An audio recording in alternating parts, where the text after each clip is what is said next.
In the Father, the Son, and the Holy Spirit. Amen.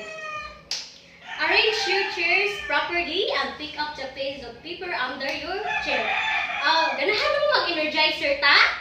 So, karon mag-energizer sa ta. So, tunan si teacher ha? Head, shoulder, knees and toes, knees and toes. Head, shoulder, knees and toes, knees and toes. Sige, na-energize na ba ang tanan? Okay, very good. So, nakoy classroom rules. Rule number 1 is, please keep our classroom clean. Rule number 2, don't bully your classmates. Rule number 3, raise your hand if you want to answer. Rule number 4, please behave. And rule number 5, respect each other. So, now, nakoy papilit sa blackboard. Dayon magtawag na ko og. So karon mag-game sa ta para mas libang ko sa topic karon. So, na group 1 is group 1, group 2, group 3. So, natay organize the shape ari. Inyo na ibutang dinhi ang square, oblong, circle kung pila ka buok sila. Pagaan na kamo 15 minutes. So, kanang nagkasinangat ta? Okay, I will give you 5 minutes. Okay. Oh, very good. No, sakto. Asa may pinakadaghan ninyo nakuha ng di iron? Inyong na-organize na shape. Asa may pinakadaghan? Circle, oblong, or square? So, circle ang pinakadaghan. Asa man ang pinaka-lowest? Lowest ari shape. So, ang oblong. So, kay ba na ba sa topic karon? Kay ba mo wala? Okay, so ang topic karon kay bar graph.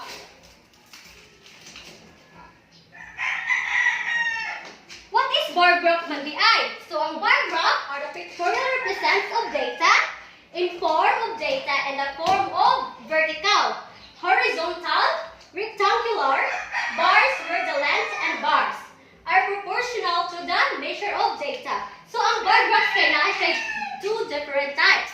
Na ay vertical, horizontal bar graph. A horizontal bar graph is a data visualization techniques that uses rectangular bars to represent data. Horizontal, the length of each bar is proportional to the value it represents. So, mo ni siya ang example sa horizontal bar graph. As you can see, sa example na ito, unsa man gid nakita ang horizontal kay ana na siya ang horizontal. No, tanawa ra gud siya ang example diri. While ang a vertical bar graph is a chart that uses rectangular bars to display data vertically. So this is the example of vertical line. So mao ni siya, ang vertical kay ana ra gud siya. Nakasabot ba ang tanan? Sagot ang bar graphs, nag-represent siya og data. So, karon i-divide ta mo og duha lang ka groups. Namoy nakakita diri. Muni siya ang bar graphs. So, karon ang dapat ka grupo inyo i-determine kung unsay pinakataas nga nicest fruit. Karon tagaan ta mo og 5 minutes para inyo ma-determine kung unsay pinakataas o unsay pinaka lowest nga nicest fruit ari. Okay, hunga na. So, how many votes for apple man di ay? So, 35 students. How many votes for orange? Is 30. How many votes for banana? Is 20. How many votes for kiwi fruit? Is 25. What is the highest votes ari sa nicest fruit man di ay? Ang blueberry. So, ang blueberry ang pinaka-highest, while ang grapes kay ang pinaka-lowest. Mao ni siya ang nicest fruit, mao ni siya ang bar graph. So, nagkasinangot ba ta? So, mao ni ang real life example. So, ang milk, drink types of milk is 1. So, ang soda kay number of students is 3. Water, number of students is 6.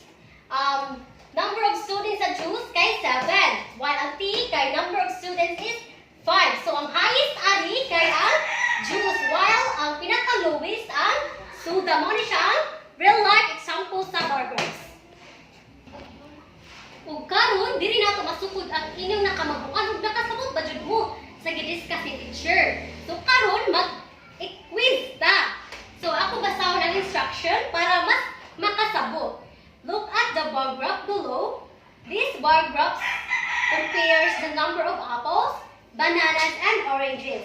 Each bar represents a different type of fruit.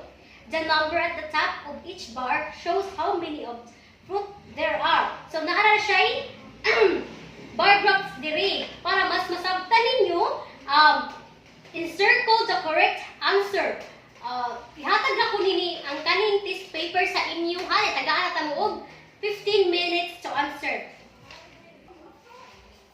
Okay, done. Pass your paper, class. In front. So, karon sa di pa ta manggawas, nasa ko ipa-assignment sa ato inyo ha. So, ako sa basahon din ha, isuwat ninyo sa inyo assignment, notebook. So, survey your classmates, a group of people about their favorite sports. Then, create a bar graph to display the number of people who choose a sport. Nagasinabot ba ta? So, karon diri na matapos ang atong class.